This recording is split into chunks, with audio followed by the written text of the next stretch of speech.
दोस्तों, आज अपन बात करेंगे जो अपनी BTSC Bihar technical service commission की जो वैकेंसी थी उसकी डेट, जो अंतिम डेट थी वो 23 तारीख थी। पहले 23/5/2025 और स्टार्टिंग डेट थी 25/2025। तो टाइम बहुत कम मिला था, तो काफ़ी बच्चों का रजिस्ट्रेशन ट्रांसफ़र नहीं हो पाया। काफ़ी बच्चों के जो रजिस्ट्रेशन ट्रांसफ़र होने में एनओसी आ चुकी है पर ट्रांसफ़र नहीं हो पाया है। ठीक है, तो उन बच्चों के लिए क्या है, अब रिलैक्सेशन दिया गया है, इसकी डेट को एक्सटेंड किया गया, बढ़ाया गया है। ठीक है, तो डेट कितनी बढ़ेगी, क्या बढ़ेगी, सारी चीज़ें आज अपन डिस्कस करेंगे। तो अपनी जो आज का ये लेटर है, इस लेटर पे देखिए, आपको क्लियरली दिख रहा होगा बिहार सरकार द्वारा ये लेटर है। और बीटीएससी जो बिहार तकनीकी सेवा आयोग का ये लेटर आया हुआ है।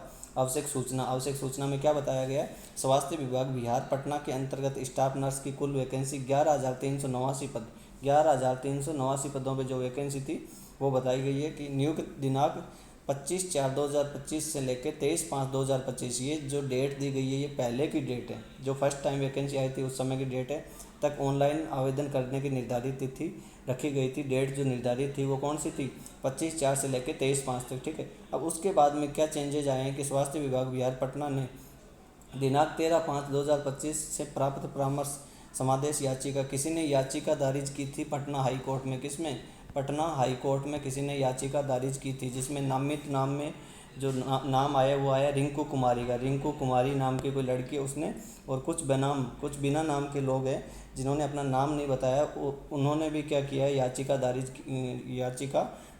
डाली है, जिससे क्या है कि डेट एक्सटेंड हो सके। ठीक है, तो उसी पे माननीय जो अपना उच्च न्यायालय है, अपना पटना हाई कोर्ट है, उसने क्या किया है कि आदेश दिया है किसको, बीटीएससी को, बिहार टेक्निकल सर्विस कमीशन को, कि जो आपकी डेट है उस डेट को कहीं ना कहीं एक्सटेंड करे। ठीक है, तो ये जो याचिका ये 16/5/2025 को पारित अंतरिम आदेश के आलोक में प्रकाशित विज्ञापन संख्या 23/2025, जो इस वैकेंसी का विज्ञापन कोड है वो है 23/2025 के अंतर्गत चल रही भर्ती प्रक्रिया।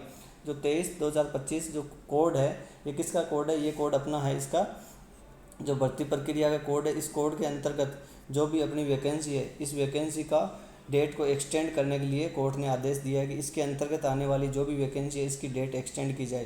तो उसमें अब बिहार तकनीकी सेवा आयोग ने जो आदेश दिया है, आदेश का पालना किया है, उसमें बताया गया है कि ऑनलाइन फॉर्म से संबंधित सॉफ्टवेयर को अपडेट किया जा रहा है। तो अभी इस टाइम, अभी के प्रेजेंट टाइम में उसको थोड़ा बंद रखा गया है, क्लोज़ किया गया है। क्या किया गया है, क्लोज़ किया गया है। और वो जब भी अपडेट हो जाएगा उससे फिर से उसको क्या किया जाएगा, रीओपन किया जाएगा। और रीओपन करने के बाद में आपको दोबारा जानकारी मिल जाएगी कि उसकी डेट एक्सटेंड हो चुकी है। ठीक है, तो आज शाम को लगभग 6:30 बजे के समथिंग, 6:30 के समथिंग अपने पास बीटीएससी के साइट पे लेटर आ जाएगा कि आपकी जो डेट है वो एक्सटेंड हो चुकी है, डेट एक्सटेंड हो चुकी है। तो ये अपना, ये देख सकते हो, ये लेटर आया गया है। इस लेटर के अकॉर्डिंग अपनी ये डेट है वो ये जो अपनी डेट है ये एक्सटेंड हो चुकी है। और इसमें जो डेट में अब शाम में है ना, अपने को 6:30 या 7 बजे के समथिंग, जो भी अपने बीटीएससी की साइट पे, किस पे, बीटीएससी की साइट जो अपन बार बार ओपन करके चेक कर रहे हैं, बीटीएससी की साइट पे अपने को जारी हो जाएगा लेटर। और उस पर लिखा रहेगा कि कितनी डेट बढ़ी है। तो कितना बढ़ना चाहिए वो आप लोग मुझे बता सकते हैं कि सर इतनी बढ़े तो अपने लिए फ़ायदा है, अन्यथा कोई फ़ायदा नहीं है। तो मुझे लगता है कि ज़्यादा से ज़्यादा 15 से 20 दिन से तो कम नहीं बढ़ेगी। अगर डेट एक्सटेंड हो रही है तो 15 दिन तो आप मान के ही चलिए कि 15 दिन की आपकी डेट एक्सटेंड होगी। ठीक है, तो 15 दिन की डेट एक्सटेंड इसमें होगी, ज़रूर होगी। ठीक है, और इसका जो अपडेट है वो अपने को बीटीएससी की साइट पे शाम को मिल जाएगा। और जिसका रजिस्ट्रेशन ट्रांसफ़र नहीं हुआ है या उसकी क्या प्रोसेस है, क्या प्रोसेस नहीं है, उसमें बच्चे बहुत से फंसे हुए हैं। तो रजिस्ट्रेशन ट्रांसफ़र के लिए अगर किसी प्रकार की मदद चाहिए आपको कि सर हमें सही से गाइडलाइन दीजिए कि हम कैसे ट्रांसफ़र करवाएं, क्योंकि हमने पहले से ट्रांसफ़र करवा रखे हैं, काफ़ी बच्चों का ट्रांसफ़र भी हुआ है। तो अगर आपको सही गाइडलाइन नहीं मिल पा रही है तो उसके रिगार्डिंग आप मुझसे बात कर सकते हो। और बात करने के लिए आपको कहाँ पे बात करना होगा, आपको मेरे इंस्टा आईडी पे बात करना होगा। इंस्टा आईडी में यहाँ पे लिख देता हूँ, मेडिकल नॉलेज .10, मेडिकल नॉलेज .10। इस इंस्टा आईडी पे आप मुझे मैसेज करके ये पूछ सकते हो कि सर जो राइट वे में प्रोसीजर्स है वो कौन से हैं, क्लियरली हमें बता दीजिए, जिससे हमारा रजिस्ट्रेशन ट्रांसफ़र जल्दी हो जाए और हम जो बीटीएससी की वैकेंसी उसके लिए हम एलिजिबल हो जाएं।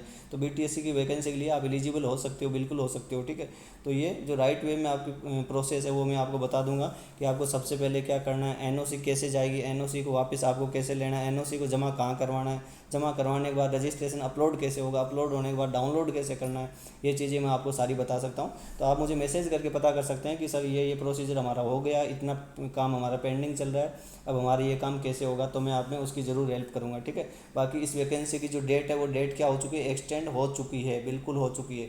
तो जिनका भी रजिस्ट्रेशन ट्रांसफ़र अभी तक नहीं हुआ है वो फिर से इस प्रोसेस में लग जाएँ, फिर से प्रोसेस में लग जाएँ, क्योंकि वैकेंसी काफ़ी बड़ी है।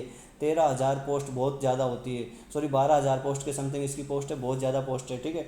तो वैकेंसी आपकी काफ़ी बड़ी वैकेंसी यहाँ पे दिया हुआ है 11,389 पोस्ट है, 11,389।